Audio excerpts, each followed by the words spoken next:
Bonjour, bienvenue chez MTP Cooking. Aujourd'hui, on va faire une pizza croustillante faite maison et on va quand même faire la pâte soi-même. On va d'abord prendre de l'eau qu'on a fait chauffer au micro-ondes juste pour l'avoir tiède et on va faire dissoudre de la levure fraîche là-dedans. On va ajouter du sel ainsi que de l'huile d'olive, une bonne huile d'olive. Et ensuite, on va ajouter la farine peu à peu.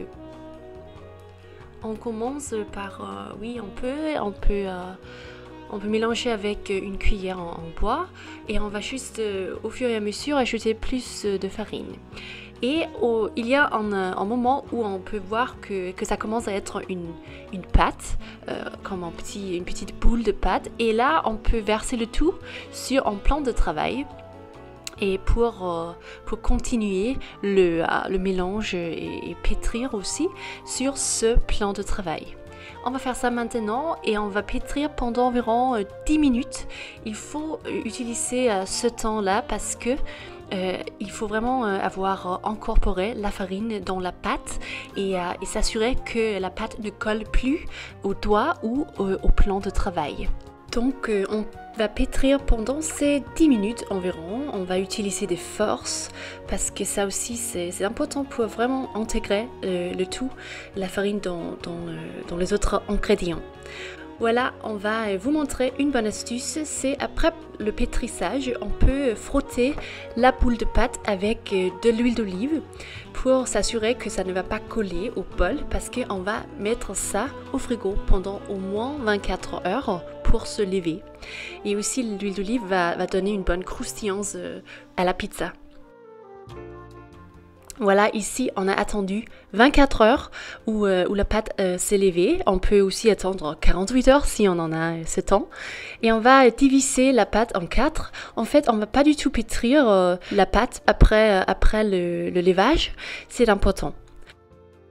On va dans son bol à côté faire sa sauce tomate. On utilise des tomates concassées. On va les concasser un peu plus ici, mais c'est des tomates qui viennent d'une boîte totalement crues.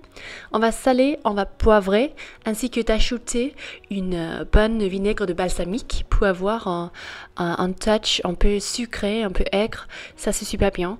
Et on va ajouter de l'ail fraîchement écrasé. Et en fait, la sauce, c'est tout ça. C'est que ça, il ne faut pas chauffer cette sauce. C'est super facile et c'est comme ça qu'on fait vraiment la sauce de pizza.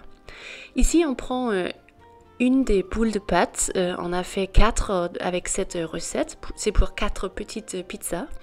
Et on va aller dans un rouleau de pâtisserie roulé pour faire sa base de pizza. Et ici, on peut tourner tout le temps pour s'assurer que ça soit une pâte ronde. Et on a de la farine sur le plan de travail pour s'assurer que ça ne colle pas. On va utiliser une pelle à pizza pour mettre sa pizza au four.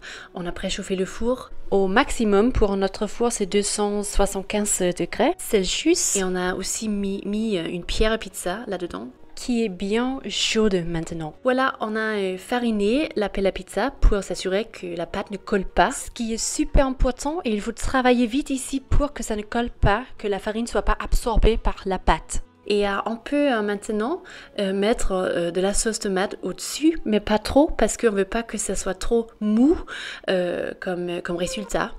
Et après d'avoir ajouté la sauce, on peut parsemer avec du fromage râpé. Ici, on utilise une mozzarella. Et on va mettre quelques morceaux de chorizo bien épicés. On va mettre maintenant la pizza au four pendant 10 minutes. Et la pierre est bien chaude là, je peux vous promettre. Après 10 minutes, on a ce résultat, cette pizza super croustillante. C'est vraiment une très bonne pizza qu'on a fait maison. Ici, on va la diviser en 8e et comme ça, on peut le servir et se régaler avec ses amis. On peut sûrement consommer une pizza entière soi-même si on en a l'affection. Ici, on voit bien la croûte fine et légère qui est super pour une pizza et c'est un super beau résultat. Merci d'avoir regardé cette vidéo ici avec nous sur YouTube. On espère que vous avez envie d'abonner à notre chaîne, d'aimer cette vidéo. Et je vous dis à la prochaine dans une nouvelle vidéo. Salut!